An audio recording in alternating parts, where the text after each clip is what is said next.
Oi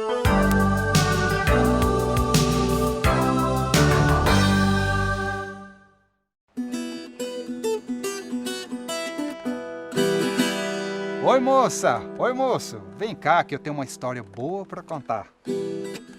Você sabia que tem um pessoal aí que está plantando e recuperando o meio ambiente ao mesmo tempo? Gastando menos água e adubo e produzindo mais? Ganhando com a horta e plantando madeira nobre no mesmo canteiro? Ah, tá achando que é mentira? Pois eu tô com a prova aqui mesmo, eu vou mostrar para vocês, olha só.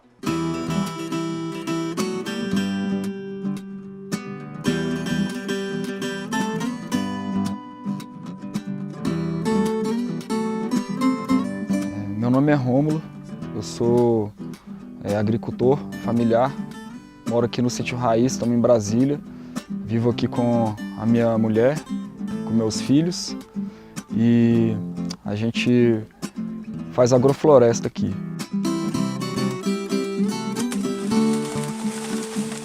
Sou filho, neto, bisneto de produtor, nascido e criado na roça. Até que um dia, através de um curso da Emater, chamando-se Transição Agroecológica, e no curso eles falavam que a gente tinha que mudar de óculos. Nós ocupamos um monocultivo de eucalipto que foram plantados pela extinta Planflora. E aí agora nós estamos em fase de regularização para sair a portaria de assentamento. Mas nesses 2 anos já tem várias famílias que estão com o sistema agroflorestal. Aqui o Sítio Semente, a gente é um centro de pesquisa. A gente produz para 12 feiras semanais e aqui é uma grande sala de aula. Meu pai comprou essa fazenda aqui em 85, né? E a gente começou a trabalhar com soja. Meu pai quebrou na soja, né? Graças ao trabalho dele com a minha mãe, produzindo hortaliças aqui nessa área, conseguiu sustentar a família. Eu fui estudar em São Paulo, que foi lá que eu conheci o Ernest. O meu nome é Ernst Coach. Eu sou suíço, sou filho de agricultor. Vivo nesse país desde 36 anos, 37 anos. E cheguei para esse país, acho que por destino.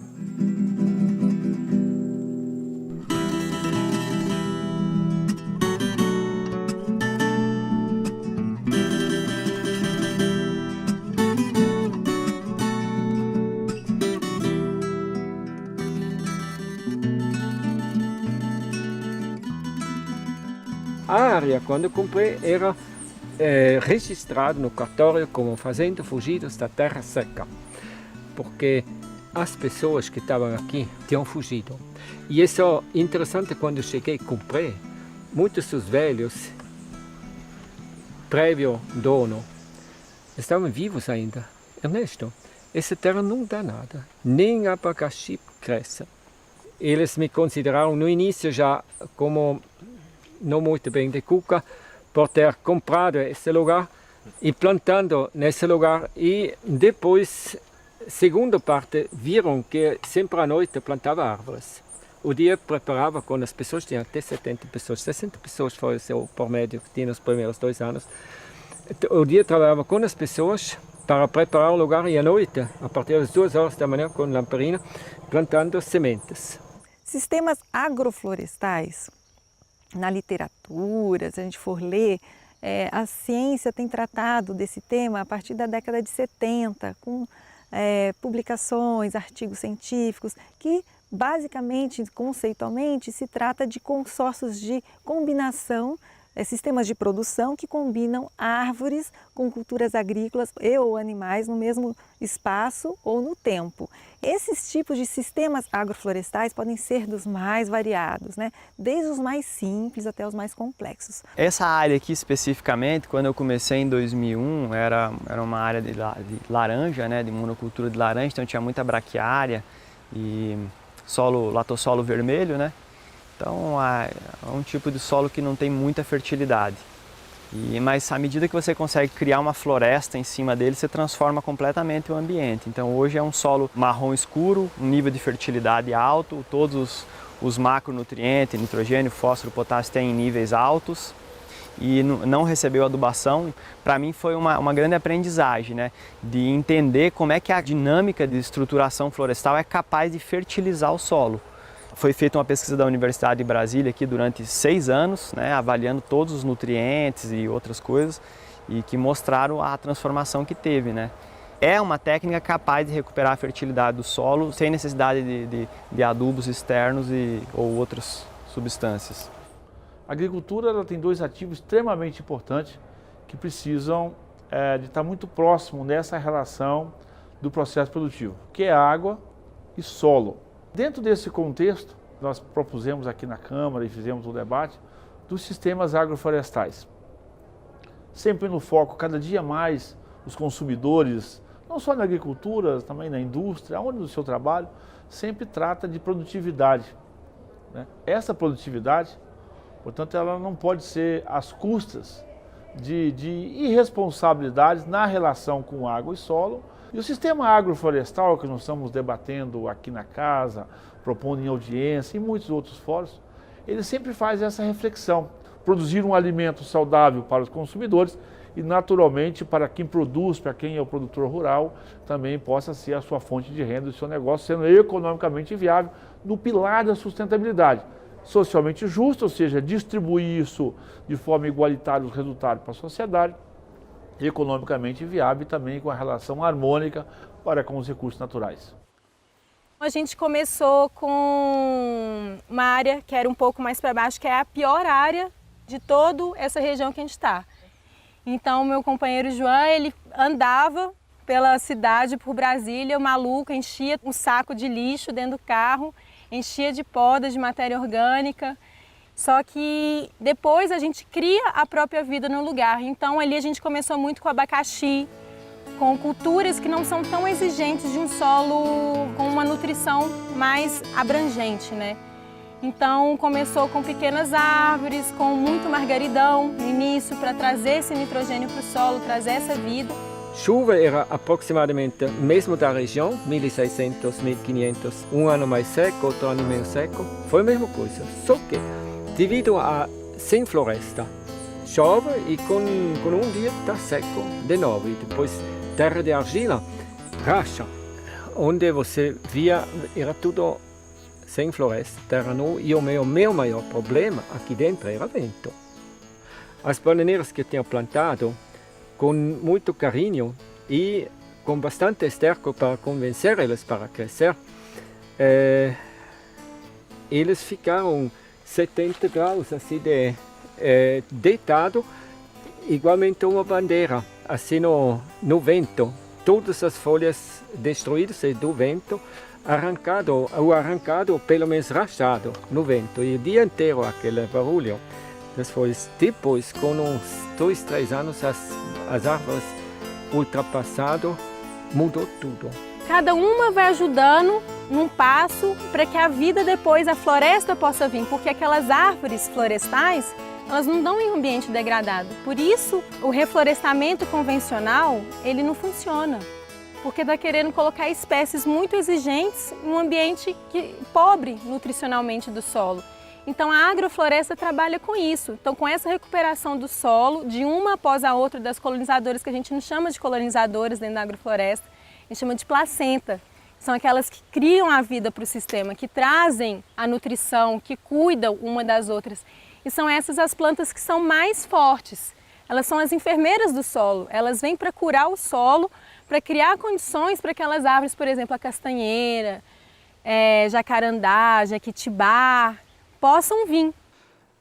A sucessão natural é o veículo da vida ao longo do tempo. Então, a gente tem sempre plantas que vão criar a próxima que vai ocupar aquele espaço, né? E isso é o que vai garantir mesmo a melhoria contínua do ecossistema. No começo, a gente fala que a gente pega emprestado. A gente começa com um pouquinho de adubo, um pouquinho de correção de calcário do solo, um pouco de micronutrientes, iorim.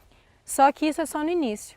É uma vez para nunca mais. E aí depois, o próprio sistema vai se adubando, vai se autorregulando. Então, tem gente que não faz a utilização desses insumos iniciais que o próprio sistema consegue, que são lugares que tem talvez um solo mais desenvolvido, um solo com mais nutrientes. Então, aqui no nosso caso, a gente sentiu que era necessário dar esse start inicial, mas depois é nunca mais. E uma vez que levantou os canteiros, que a gente fez a preparação do solo, a gente não traz mais o maquinário rotativo ou enxada, porque isso desestrutura o solo. Então, uma vez feito, a gente só traz vida. E aí, tá acompanhando a ideia? Viu que dá para pegar uma terra ruim, que não dá nada, e recuperar com essas técnicas da agrofloresta? E o pessoal usa sabe o que para melhorar o solo? Capim e poda de árvore. Na terra, vira adubo de primeira e ainda protege o solo, as plantas e segura a água. Tem uns 35 anos que mexo só com agricultura, com a terra, né? E trabalhava convencional e foi um negócio difícil para a gente que trabalha convencional mudar totalmente a cabeça para esse sistema orgânico, né? Não é que seja uma coisa fácil, mas logo no primeiro ano a gente viu o resultado e foi abrindo a cabeça da gente. E eu hoje estou plantando capim, tá? Enquanto o vizinho está matando, eu estou plantando. Porque esse nosso adubo verde, ele está servindo tipo uma poupança para a nossa planta. Porque ela vai comendo, você vai roçando e vai armazenando. Então ela só vai comer o que ela precisa. E o outro vai ficar armazenado. Além de não ter tanto trabalho para você estar limpando, tirando mato o tempo todo do canteiro, ele está cuidando do solo, ele está deixando úmido aquela matéria orgânica. Por isso que há necessidade de que o canteiro esteja sempre coberto. Quem não quer capim, planta capim. Eu não quero capim no pé das árvores, então eu planto capim para eu ter matéria para cobrir no pé das árvores, para não vir capim no pé das árvores.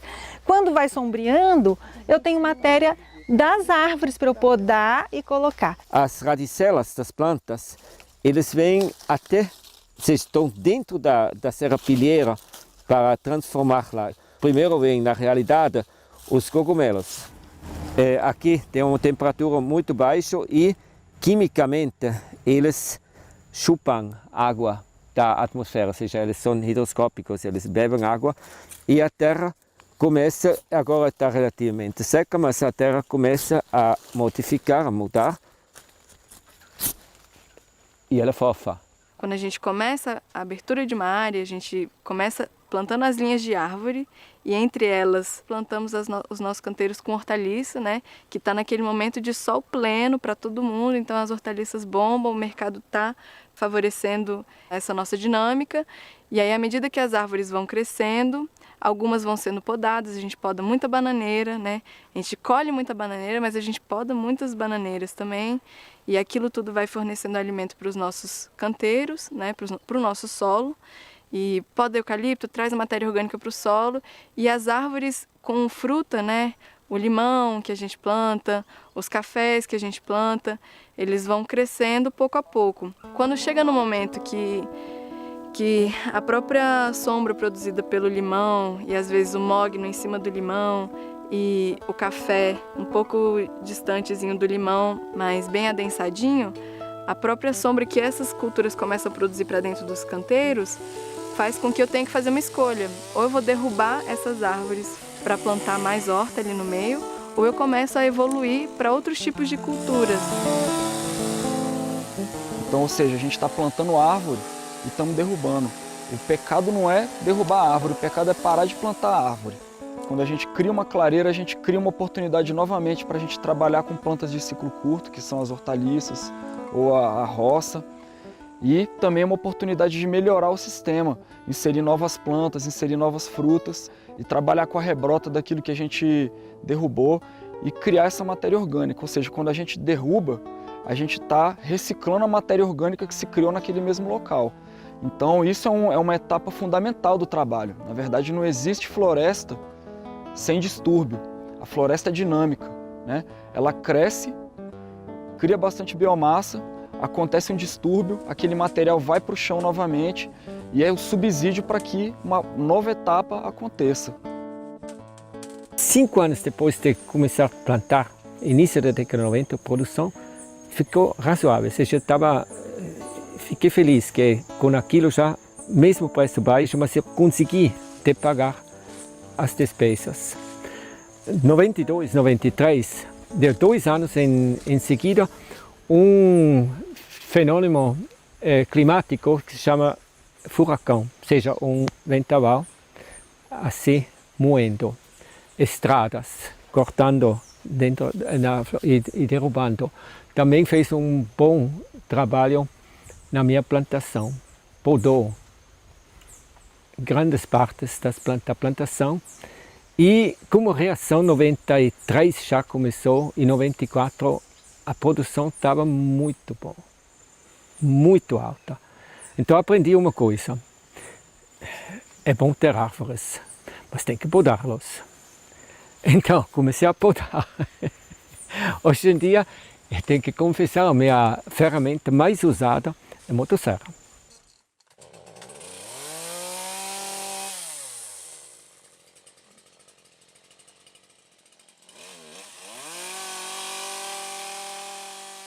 A gente não faz composto fora do sistema, a gente faz o composto no próprio sistema, porque isso é energia gasta. Energia, dinheiro gasto para fora e voltar.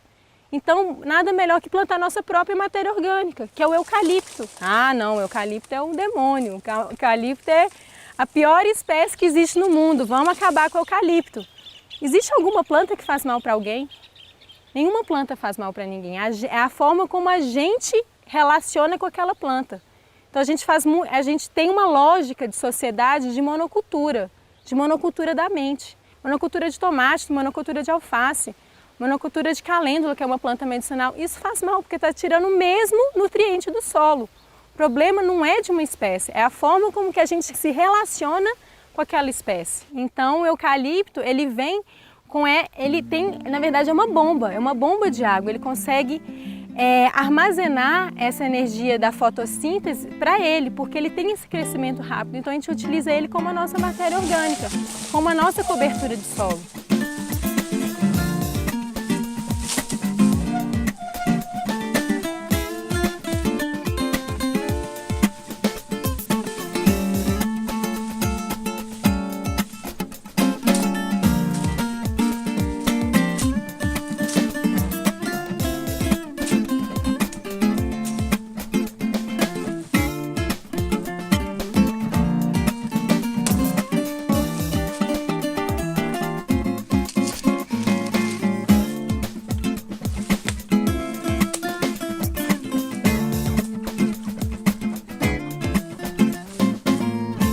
Tenho o mesmo tanto de árvores de sombreamento, mais em número de que cacaueiros, sejam muitos, mas todas essas árvores, cada deles com muito poucas exceções, todos os anos podados. Primeiro, que é visível luz. Segundo, visível também matéria orgânica, que se transforma em adubo. E terceiro, uma reação da vegetação que pode se descrever como um rejuvenescimento. E no mesmo tempo, quando é feito no momento certo e do modo certo, uma produtividade muito alta. Normalmente 4 semanas depois, todo o sistema reage com um novo crescimento super forte e imediatamente depois a floração. Independente se é seco ou não é seco, se é inverno, ou primavera ou verão, mas vem aquela reação depois. Já está plantado, tá? Ele não tem preguiça de crescer. Você já entendeu que na agrofloresta o ideal é plantar um monte de coisa diferente, tudo junto. Mas não é assim de qualquer jeito, é claro, tem técnica. Existe um negocinho que eles chamam de desenho agroflorestal, que é um mapinha de como vão plantar os canteiros, que planta vai onde. Ah, e sabe o que pode entrar nesse plano também? Boi! A vida, ela sempre trabalha da escassez para a abundância. Se você abandonar uma terra e deixar ela no pousio, o que vai acontecer? Ela vai resgatar aquela fertilidade através dos processos naturais, né? Através da fotossíntese, que é a reação que as plantas fazem. E a gente está tentando trazer isso para os nossos sistemas agrícolas.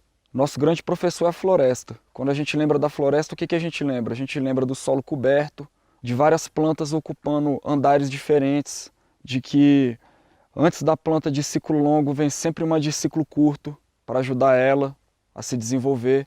E a gente está tentando trazer esses princípios aqui para a produção de hortaliças e frutas. As plantas que gostam de estar com maior exposição ao sol, elas vão captar essa luz solar mais direta por mais tempo, e as que preferem um pouquinho mais de sombra e cada vez menos, também vão se aproveitando de uma luz do sol mais filtrada, e a partir disso fazem a fotossíntese delas. Então a gente traz isso para os nossos sistemas de horta. Ao invés de plantar só um canteiro com alface americana, no espaçamento que normalmente a gente planta, eu posso, entre as alfaces americanas, plantar rúcula, que eu vou colher ela um pouco antes da alface americana já estar, né, com a cabecinha dela formada. E uma vez que eu tirar a alface americana, eu poderia já ter plantado junto com ela, junto com a rúcula, o brócolis. Que aí o brócolis vem depois, ou seja, então em um canteiro, né, ao invés de eu depositar todo o meu tempo, aquele adubo, a minha mão de obra e o espaço dentro da minha terra que é pequena, ao invés de eu fazer tudo aquilo para ter uma renda só de alfaces, eu vou ter uma colheita de alface, de rúcula, de brócolis. Então você pega um pé de milho e um pé de mogno africano. Vou colocar os dois dentro de um sistema agroflorestal. O milho vai crescer muito rápido e o mogno vai crescer devagarinho.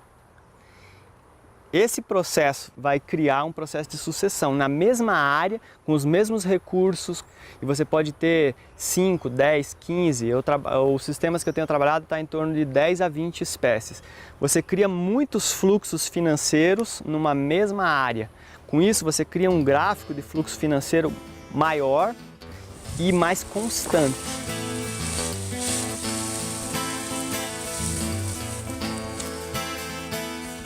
O canteiro ele tem 50 metros e no espaçamento de 6 em 6 metros nós vamos trabalhar uma bananeira.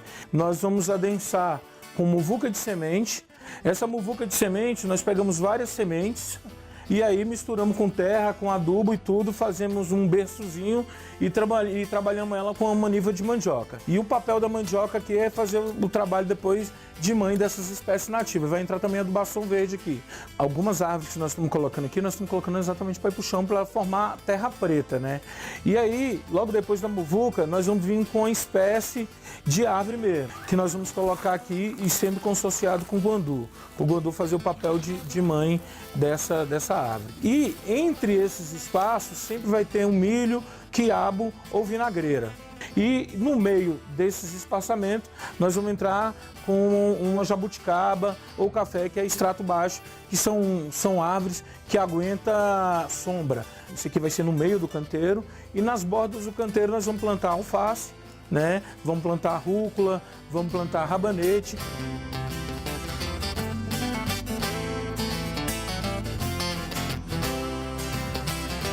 Como na agrofloresta a gente tem essa alta biodiversidade, se há uma perda, há uma perda de uma espécie. Não há uma perda de várias espécies. A natureza vê uma formiguinha e come uma coisinha ali. Mas só que aquela coisinha tem tantas outras. Porque a gente vive numa lógica da abundância, não é da escassez. Um inseto indesejável tirou algo que eu gostaria, que bom, eu tenho outras. Então isso traz a soberania alimentar, a segurança alimentar. Sempre tem algo produzindo. Então se tem uma perda, é muito risória comparado com toda a gama de biodiversidade que você tem. Se eu planto só batata e eu perdi minha batata, o que eu tenho? Eu tenho dívida. E na agrofloresta a gente tem poupança. Quando eu era no convencional, quando eu cheguei aqui em 2003, eu tinha 3 Kombi, eu tinha 12 funcionários, eu estava quase deixando a minha mulher maluca, eu ficando maluco. Um dia eu cheguei para um técnico da Emater e pedi para ele fazer um balanço de quanto eu ganhei, fiz um movimento de dinheiro naquele mês. Quando ele fechou, eu até me assustei, porque ficou em R$24 mil. E aí, cadê esse dinheiro? esse dinheiro sumiu, porque eu fazia movimento de dinheiro, mas não tinha dinheiro. E eu pensava que ganhava dinheiro, mas não ganhava dinheiro. E isso, muitos produtores hoje em dia vivem isso, porque a gente não tem uma gestão. Muitos produtores hoje pagam para trabalhar achando que estão ganhando dinheiro. Eu já tirei alface, já umas 3 vezes da planta, e tirei rúcula e tirei rabanete. A cebola está aqui ainda, né? Está entrando sol, né? Mas a alface não entra mais. A couve está aqui, ainda dá para entrar bastante sol, dá para me colher bastante couve ainda, né? O brócolis já está fazendo a cabeça, né? Mas dentro desse consórcio aqui, eu posso ainda estar plantando de novo milho, eu posso estar plantando de novo berinjela, eu posso estar plantando algumas espécies aqui que vai ter entrada de sol. Então, enquanto a minha laranja está crescendo, eu vou estar colhendo outras espécies aqui para me alimentar e para estar gerando uma renda. O consórcio vai de acordo com a criatividade e a necessidade do agricultor. E no final, o que vai ficar aqui são as linhas de árvore. Em menos de 1 ano, a gente já consegue pagar toda essa produção só com a venda das hortaliças. Uma coisa que me enriqueceu muito foi entender de negócio. Eu tomei muitos prejuízos como produtor rural por não entender de toda essa lógica de montar negócio. Então eu fui fazer curso no Sebrae, fui fazer curso de gestão de negócios rurais e de repente você se interessa por criar um sistema mais sustentável, com a perspectiva de estabilidade financeira para o agricultor mais seguro, né? Porque você tem um sistema que ele tem mais estabilidade biológica, tem mais estabilidade financeira, ele tem mais perspectiva de retorno a longo prazo. É como se você montasse um sistema agroflorestal e você tem madeira no meio dele. Depois de 20, 30 anos, você tem um patrimônio acumulado gigantesco lá e que não te custou nada manter aquilo dentro de um sistema de fruta, de um sistema de gado. Você ficou lá mexendo com gado, mexendo com fruta e acumulando patrimônio. A gente come coisas que são de clareiras de floresta, o gado também. O gado vem de florestas. Então você monta uma estrutura de sistema de produção de forragem, de diversas coisas para o gado, onde tem sombra, que é uma coisa que hoje está se descobrindo que é importante para o gado. Então por isso que está se usando tanto eucalipto. Mas tem assim, o gado não come só capim, o gado come um monte de coisa.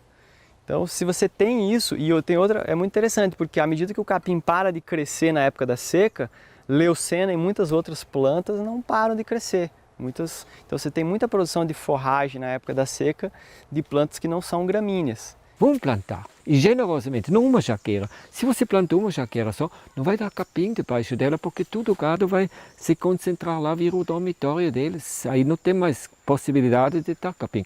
Mas se você planta pelo menos 500, 700, 800 ou mais árvores por hectare e pode eles periodicamente, porque são de sistemas de distúrbio, aí sim, aí a nossa pecuária vai ficar diferente. Aí vamos ter mais produção na pecuária e vamos ter ainda como subproduto da nossa atividade como pecuarista, vamos ter madeira. Agora, você deve estar se perguntando: e as pragas? Como esse pessoal faz? E as ervas daninhas? Bom, para começar, eles não chamam nada de praga e nem de erva daninha. Eles usam a própria natureza para defender a plantação. E sabe outra coisa boa desse jeito de plantar? Você trabalha na sombra. A natureza, a vida, ela é mais inteligente do que a gente.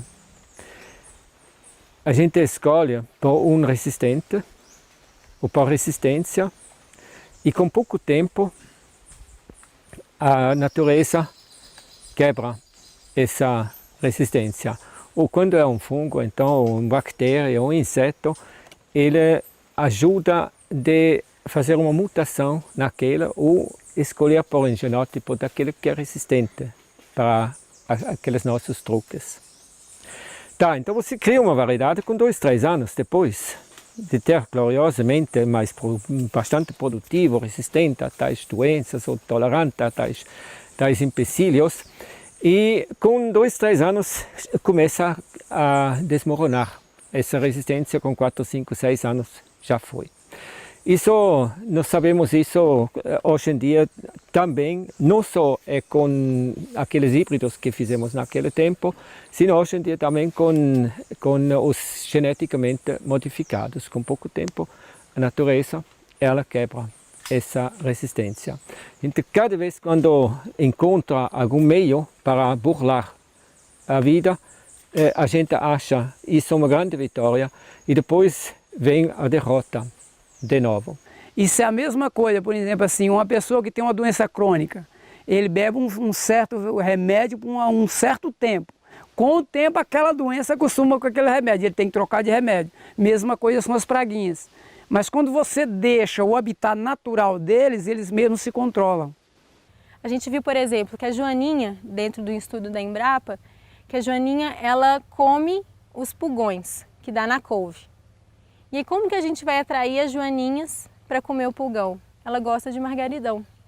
O margaridão é a nossa matéria orgânica. Então a gente planta margaridão para fazer matéria orgânica para atrair a joaninha para comer o pulgão. Então a gente trabalha com o ciclo de vida, não só das plantas, mas também dos animais. Então se tem alguma coisa que está em desequilíbrio, aqueles outros insetos vão vir para trazer o equilíbrio, que a gente chama de agentes fiscalizadores. Então não existe praga. A praga é a gente. Existem insetos que estão nos mostrando que algo de errado a gente está fazendo. Então a gente faz umas pazes com a natureza mesmo. A gente para de tacar veneno na formiga e vê que ela está fazendo uma função de mostrar algo que a gente está fazendo errado. Muitas vezes alguma planta que está doente, que ela não está com a sua imunidade total para conseguir aguentar. Então aquela planta, aquela formiga já está fazendo um manejo que eu faria. O vizinho aqui é convencional, né? E nós aqui, da parte aqui, agrofloresta. Para você ver aqui a diferença, né? Como é que fica. Aí você imagina você trabalhar um dia todo aqui dentro e você trabalhar um outro dia todo lá dentro daquele campo ali sem nenhuma ave de nada. A comparação do ambiente é totalmente diferente. Quem trabalha numa agrofloresta dessa aí tem muita prioridade, né? Além de você ter o privilégio de você trabalhar num ambiente mais fresco, mas o ar é outro, de que você trabalhar no meio do campo sem você ter uma proteção nenhuma como é no convencional, né? Eu não tinha essa alegria, eu trabalhava no sol bravo, você podia andar na chácara aqui, eu tenho asfalto lá em cima, daqui de baixo você me enxergava lá em cima, então era sol, era veneno, era uma coisa que não era muito legal. A saúde melhorou, igual eu te falei, né? A pessoa se sente feliz, alegre. Aqui nessa terra aqui eu trabalho que nem bota eu coloco, nem luva eu uso. Entendeu? Porque não tem nada de químico, nem nada. Eu ando descalço aqui e tudo. Tá certo, o pé ele racha um pouquinho, mas isso é natural, né? A gente levava a mercadoria para a feira e eu tinha 1 hectare de chuchu. E essa hectare de chuchu, ela me rendia a faixa de 70 caixas de chuchu por semana. Eu levava essa mercadoria para a feira, chegava lá, se o preço estava bom, eu nem descia a mercadoria do carro porque os compradores me cercavam na entrada da feira. Se o preço estava ruim, nem a doação queria porque eu já tinha ganhado de outro lugar. Porque o produto convencional ele é a base da procura e oferta. Se tem muito, o preço está baixo. Se tem pouco, o preço sobe. Já no orgânico é completamente diferente. Ele tem um preço estável. Eu planto hoje menos da metade do que eu plantava. Eu tenho um funcionário aqui, é a agricultura familiar, eu tenho um funcionário, a minha família é envolvida, mais o meu filho, a esposa, e nós vivemos bem melhor do que era antes.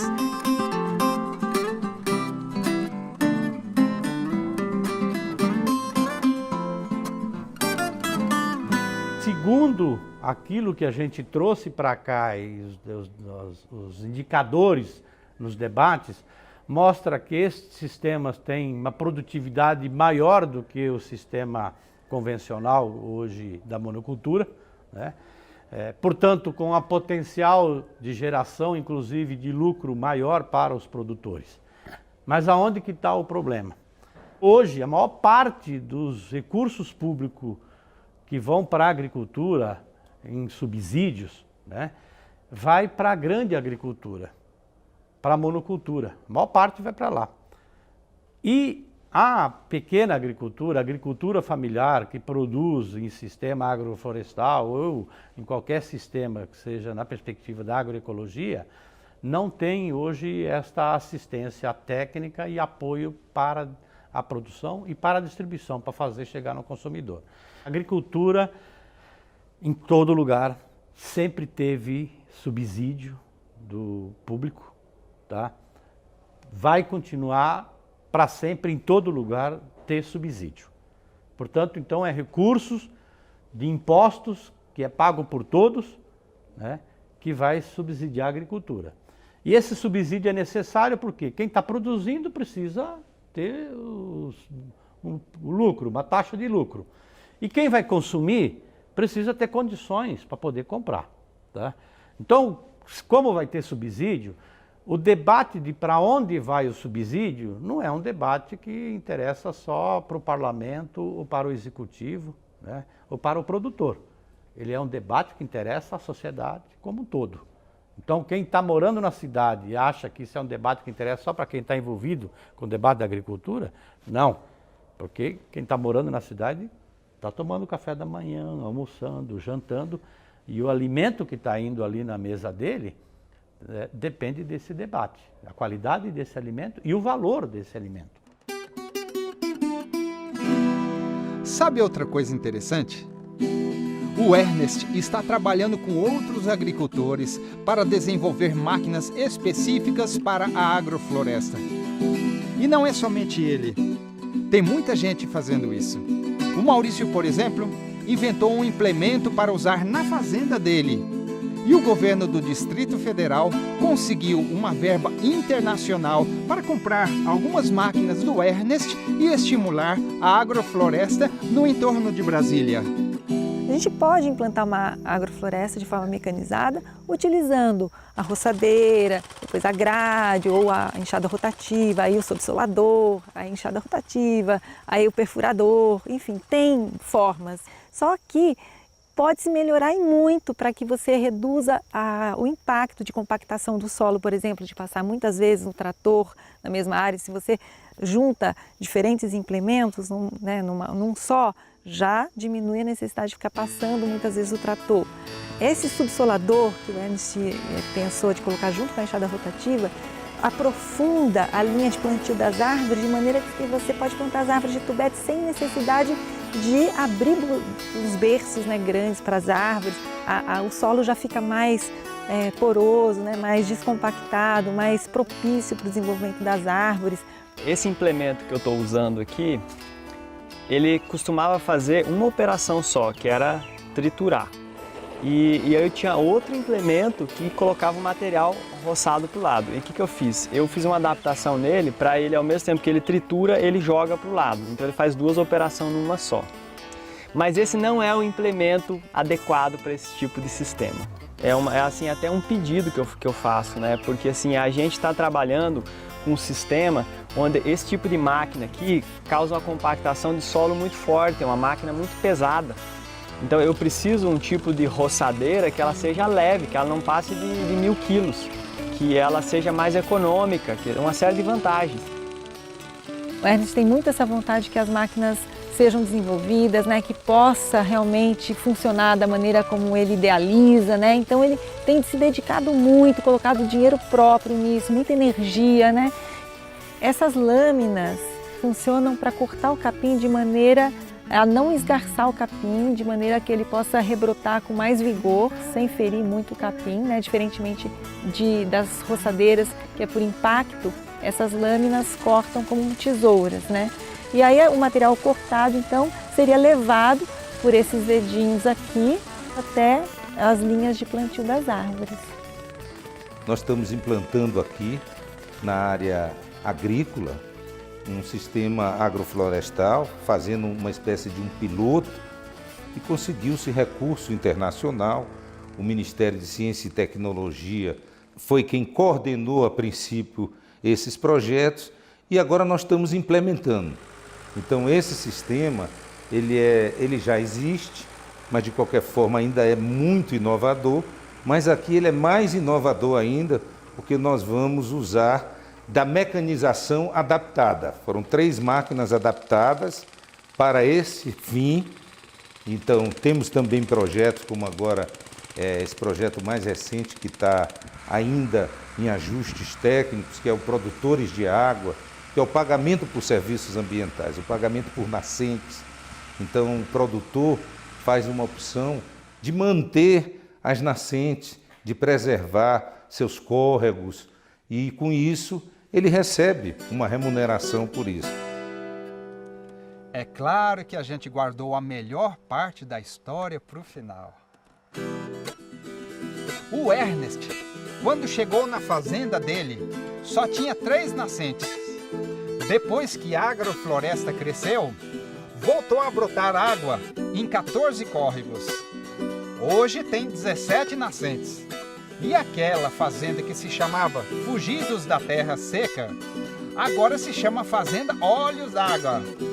E ele criou um novo nome para o trabalho dele, Agricultura Sintrópica.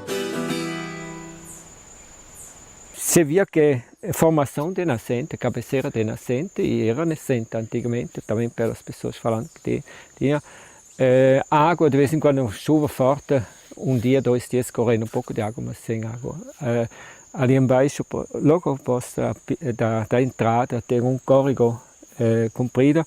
Eu plantei no meio do córrego, porque não tinha água. E com o trabalho, 6 anos depois, começou a ficar um brejo. Então eu tinha que abrir uma canaleta. Nós cavamos aqui 22 quilômetros, sempre acompanhando o suposto leito antigo dos riachos. Isso foi um trabalho gigantesco e ele tinha esse desassoreamento tem um efeito muito benéfico. Ou seja, que a água começou a ficar bom, não ficou mais parado no lugar. Começamos esse projeto, acho que deve ter uns 6 meses, né? Que a gente começou ele e mesmo sem dinheiro, mesmo se arrastando, a gente já está aí produzindo, ajuda bastante, porque é um método que mesmo com essa seca que está hoje, igual vocês estão vendo aí, a gente ainda está conseguindo manter. Agora no período da seca, com pouca água, sem irrigação, igual a nossa irrigação ela é bem precária, a gente foi buscando um pedaço ali, um pouco ali, para a gente poder manter uma irrigação de gotejo. Até porque a gente também não pode explorar tanto a água. E a gente está no mês de agosto aqui em Brasília, o bioma cerrado, para as pessoas que não conhecem, onde a gente tem uma seca severa, é um dos piores meses. E a gente observa no campo como o campo, as entrelinhas, o capim, a gente consegue, pelo manejo, pela poda, pelo corte, a roçagem, ele se manter verde. Aqui a gente tem uma irrigação que ela praticamente é só uma molhação. A gente chega a molhar 20 minutos por semana, cada linha dessa de plantio. 97, 98, nós tivemos 2 anos muito seco. Choveu 2 anos em seguida, só em torno de 1000 milímetros, aqui na fazenda. Na grande região, 800, 900. Clima da Caatinga, ou seja, clima realmente do semiárido, isso agravando ainda o ano antes que tinha chovido também só uns 1000 milímetros. Então foi muito acentuado. E naquele ano se via bem claramente, aqui foi diferente. Secaram muitos córregos, mas não secaram por completo. Todos eles tinham, assim, na fonte, ainda um fiapo, depois sumindo. E não nos faltou água na região. Chegaram da grande região para cá para pegar água, porque foi o único lugar que ainda teve. Entretanto, nessa última seca de 2 anos atrás, 3 anos atrás, não secou nenhum riacho aqui na fazenda, enquanto que grandes rios na região secaram, ou ficou só o esgoto das cidades. Com outras palavras, bem claro, água se planta. Aqui, quando a gente faz um trabalho desse, de tornar o solo permeável, poroso, e garantir com que a água volte para o lençol freático, a gente está garantindo um serviço que é para todos. A gente está criando água para todos. Não é só para mim que eu estou criando água. Eu estou tendo um reflexo positivo local aqui por esse trabalho, mas o macro-organismo, ou seja, a bacia hidrográfica onde a gente está inserido, também está tendo um ganho. A noite também é muito diferente. Aqui todas as noites, seco ou não seco, com muitas poucas exceções, a partir das 8 horas da noite começa a pingar das árvores. E pinga até as 8 horas da manhã e a terra, mesmo 2 meses sem chuva, a serrapilheira fica úmida. As árvores, como elas ocupam um volume de solo muito grande, estão sempre trazendo de volta para cima esses nutrientes em forma de matéria orgânica. Essa é uma das formas que o ecossistema cria de garantir que a água fique mais tempo no sistema, que ela esteja mais disponível, que a gente consiga reter mais água, né, e ter ao mesmo tempo um solo poroso, um solo que tenha oxigênio e água ao mesmo tempo, né? E a decomposição da matéria orgânica que vai fazer esse solo ficar floculado. As bactérias, né, os fungos, os insetos, eles vão criar essas condições estruturais para o solo se manter fértil e com uma boa retenção de água, né? A agricultura sintrópica seria uma agricultura que trabalha igualmente a vida no planeta de processos. Não precisa irrigação, não precisa de adubo trazido de fora, nem pesticida, nem nada, e trabalha com saldo energeticamente positivo, tanto no sublocal da sua interação, quanto no saldo do planeta por inteiro. Ou seja, não pega agora composto num lado e leva para o outro lado, porque aí você empobreceu um lado e o outro lado enriqueceu. Então, isso é ilusão. Agroflorestar é fazer os nossos sistemas de produção inspirados na floresta. Agora, a agricultura sintrópica vai para além da floresta, porque, como o Ernst diz, o planeta Terra ele tem uma forma de funcionar orgânica e que os princípios que regem, né, funcionam para todo o planeta. E para ecossistemas naturais não florestais, você também pode pensar sistemas de produção que sejam sintrópicos. Um trabalho que tinha feito com o Centro Sabiá, e um dos lugares foi Afogados da Ingaceira, Pernambuco, semiárido, chove entre 300 a 700 milímetros ao ano. E aí falei, veja, vamos fazer o seguinte, quando você vê que vai chover, e é bem claro quando que vai chover, você não tem dúvida, quando termina a safra do caju, e agora as árvores estão começando certas árvores começam a brotar, apesar de seca, fazer folhas novas, e o acavan está cantando, então vai chover, pode ter certeza. Quando você vê que vai chover mesmo e que está tudo avisando que vai chover, você me chama. Com o dia que plantamos, ou que cheguei e plantamos, deu chovido 80 milímetros. Depois deu mais outros 50 e esse foi tudo do ano. Foi tudo, não choveu mais, só aquilo. Nós plantamos, naquele momento, palma forageiro. Briga por parte dos especialistas, palma forageira tem que plantar longe um do outro. Falei, não, vamos plantar meio metro por 1 metro de distância. E plantando sisal, esse não me permitiram. Vamos deixar isso. Então vamos deixar isso. Vamos plantar só palma forageira, plantar um pouco de mandacaru no meio e plantar quanto? Feijão fradinho e sementes de árvores e milho e outras coisinhas junto. Quando voltei com um ano, 98, foi muito seco. Foi o ano mais seco daquele tempo que o pessoal se tinha lembrado. O único ano que me disseram, também eu nunca tinha visto antes, que o cajueiro não floriu e não deu frutos.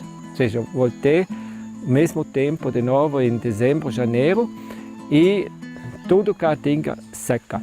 E de longe se via aquele quadrinho que nós tivemos plantado, verde escuro, um oásis. E quando cheguei, a oásis tinha outro aspecto ainda. Toda a família bem vestida, e eles não se vestiram do nada, senão você vê que eles tinham condições. E tudo bem nutrido, sumiu aquele aspecto de subnutrição, tanto no rosto, nas musculaturas das extremidades. Não gordo, mas aquele bonito, assim, os jovens bonitos, orgulhoso. Então perguntei, como está? Bem. Sabe que aquela informação, bem, assim com um sorriso, bem, e você via que isso chegou de coração, bem. Quanto mais as pessoas entenderem que essa é uma missão, que a gente tem que melhorar o sistema onde a gente está inserido, mais as pessoas vão entender a importância disso aqui, mais a agricultura vai ser valorizada e mais o agricultor vai ser valorizado, né? É o homem voltando ao passado, aplicando agora no presente, chamando de tecnologia do futuro. Hoje eu não troco mais nem de brincadeira. A gente está numa nova era, onde não existe mais separação. Onde o ambiental, o econômico, tudo isso está junto. É só isso mesmo, quero dizer que eu estou feliz, né? E me sinto feliz com a presença de vocês também, um produto de boa qualidade na mesa. E aí vai indo, entendeu? É Deus na frente e nós atrás, e para nós chegar onde é que nós chegamos aqui, é Deus mesmo. Coisa boa, qualidade na mesa, né? Por isso que o dia de vida da gente tem que ser acrescentado, não é diminuído.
A Câmara de Vereadores é a Casa do Povo. Aqui são criados, votados e aprovados os projetos de lei que definem o rumo e o futuro do nosso município. A Câmara de Vereadores também exerce a função fiscalizadora, supervisionando as ações e decisões do Poder Executivo. Faça parte das decisões. Quando a comunidade participa, a cidade cresce.